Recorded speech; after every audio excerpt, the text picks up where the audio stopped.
Môžeme. Dobrý deň, ja sa volám Sofia Mária Sveková. Ja sa volám Denis Černok. No nevie ani ako sa volá. Náš projekt je vlastne o hre pomocou fyziky. Čo to vlastne je? Môžeme vidieť, že to je nejaká stavebnica. Áno, je to z lega. Aj je to ako na takom legovom pláte. No lepšie, keď to dvíhate, že ja idem malá k tomu, tak vidím, na čo mi to robí. No to dole, ja nevidím taká malá. Sú tam steny tiež z lega. Spodok je prelepený páskou kvôli tomu, aby sa gulička vedela pohybovať v labyrinte. Chceli sme vám ukázať ako magnetizmus, že dá sa to aj hrou. Funguje to na princípe takom, že gulička ide z vrchu a magnet sa hýbe zo spodu a tú guličku vlastne posúva na tej podstave. Je to vy to dajte rovno, lebo keď to nebude rovno, tak jednoducho to nebude fungovať.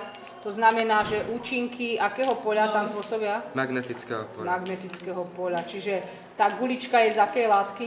Sféromagnetickej. Sféromagnetickej. Čo je vlastne vašou úlohou? Vašou úlohou je dostať guličku z bodu A do bodu B, teda zo štartu do cieľa. A ak sa nám to podarí, tak gratulujeme.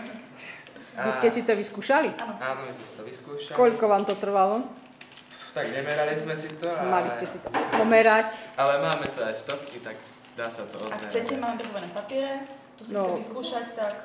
Polož to, Denis, nie, to až tak na záver, lebo zase tu bude humbuk. Ak to bude mať najlepší čas, tak ten vyhrá. A čo vyhrám? Uvidíš. Ja to hej, uvidíš, ako to urobím. Podľa toho, že vyhrá dievča alebo Chlapec je tu. No dobre, takže tu už je len na tom, že ako by sme sa pobavili. Takže ešte raz opakujeme, že čo ste využili pri tejto hračke? Takže využili sme magnetické pole, je to zostrojené z toho lega a z tej letiacej pásky, ktorá je prilepená na spodku, aby sa tá gulička hýbala. A gulička je ešte raz aké látky? Sféromagnetické látky. Ktoré feromagnetické látky poznáme? Kobalt, nikol, zliatina, ICM a oceľ. A železo. Železo. Dobre. Chceme sa na niečo opýtať. Zaujala nás táto hračka? Prosím? Nie? Nie, zaujala. Nič sa nechceme spýtať. Dobre, ja sa len pýtam, či vás zaujala. Pravda, že? Super to je. Dobre.